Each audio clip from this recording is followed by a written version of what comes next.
All right, so I've outlined kind of the process for a polynomial inequality here. The first thing is you must find the zeros of the polynomial. That helps you to split up your interval.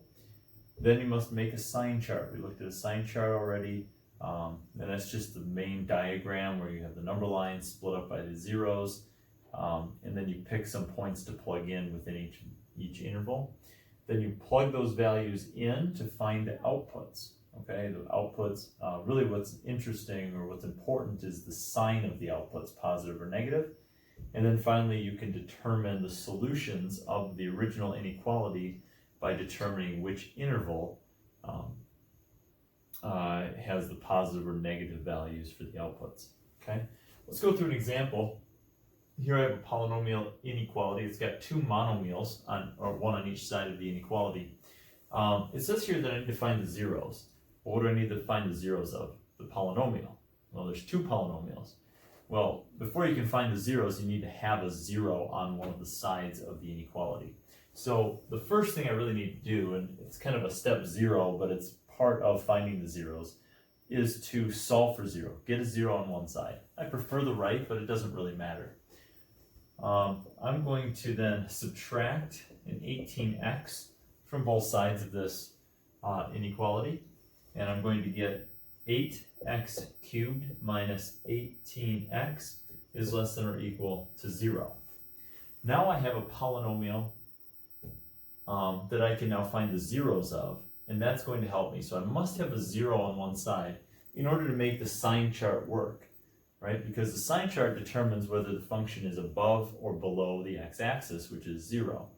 It doesn't really help me to determine if one function is above another or below another. Okay, so I want to get those functions to be a single polynomial and compare it to 0. That allows the sign chart to work. Okay, so here I'm going to factor this and try to find the zeros of this polynomial. So the first thing I do, I find a common factor is 2x. Pull that out. I'm going to be left with 4x squared minus 9. Okay, again, I'm not going to deal with the inequality part of this yet. I just need to find the zeros. 4x squared minus 9 is a difference of squares, and it factors into two conjugates. The two conjugates are 2x plus 3 and 2x minus 3. Right, conjugates multiplied together give you a difference of squares. And then the corresponding zeros from each of these factors, if you were to set them equal to 0 and solve, I'll go through this quickly because I'm sure at this point you guys are familiar with this. Solve this, you subtract 3, divide by 2, it's negative 3 halves. Here you add 3 and divide by 2, it will be positive 3 halves. Okay, so these are my three zeros of the polynomial. So these are the three places where the function could change sign from positive to negative or negative to positive. Okay, so now I found my zeros. That first step is really the long step, I would assume. Step 2 is to make the sign chart. That one's pretty quick. We just draw it in. Use my number line here. But this time I have 3 different endpoints. One's negative, and you got to keep these in order. Remember, 3 halves is really 1.5, so it's negative 1.5 and positive 1.5. So 0 is kind of in the middle. I've got my negative 1.5 and my positive 1.5. You can put 3 halves in there, but I kind of like the decimals to, just to get the comparison. And now I'm going to just draw sort of some boundaries on my intervals here. So my work kind of occurs in each of these little columns.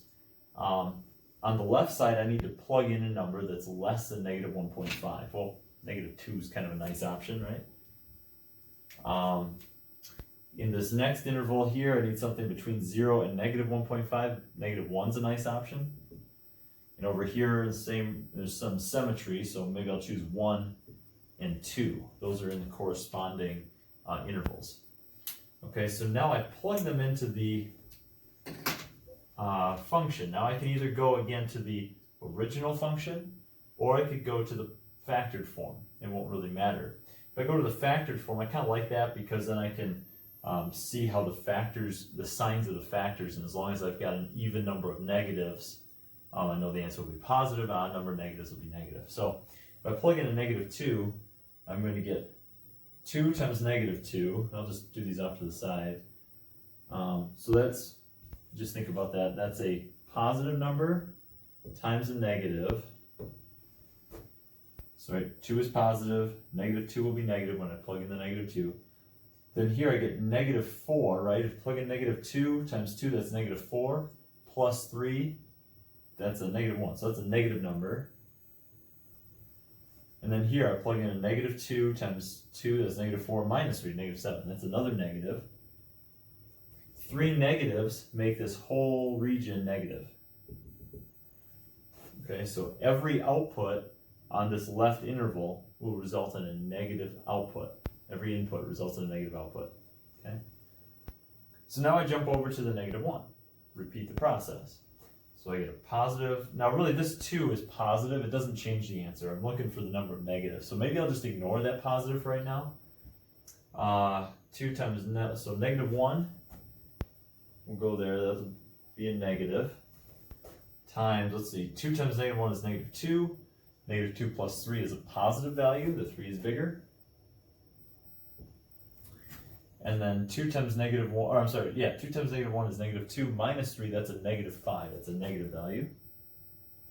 So by plugging in a -1, I'll get a negative times a positive times a negative, which is positive. Okay.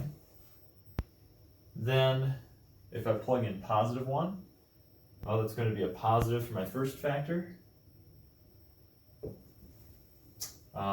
2 times 1 plus 3, that's all positive, so that's going to be another positive. And then 2 times 1 is 2 minus 3, that's actually a negative, right? -1. And so one negative results in a negative answer, so all the outputs in that interval will be negative. Now I plug in the 2. Let's see what happens there. Plug in a 2, I get a positive. 2 times 2 is 4 plus 3, that's all positive. And I plug in a 2 here. 2 times 2 is 4 minus 3, that's still positive, right? That's a +1. 3 positives make a positive. And so I now have each of the intervals determined. That takes care of step 3. Step 4 is to now determine the solution. So I take these 4 results, compare them to the original inequality. The inequality says my function needs to be less than or equal to 0, which means I need negative outputs to the polynomial. Well, to get negative outputs, I have 2 such intervals, the one on the left and the one in the middle right. Okay, so I'm going to write those intervals as my solution. They'll be -infinity up to -1.5. You can put the fraction or the decimal form there. Also notice that I'm using an equality here, right? It's less than or equal to.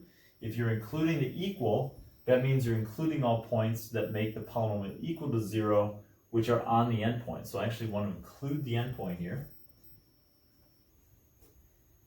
Then the other interval goes from 0 to 1.5.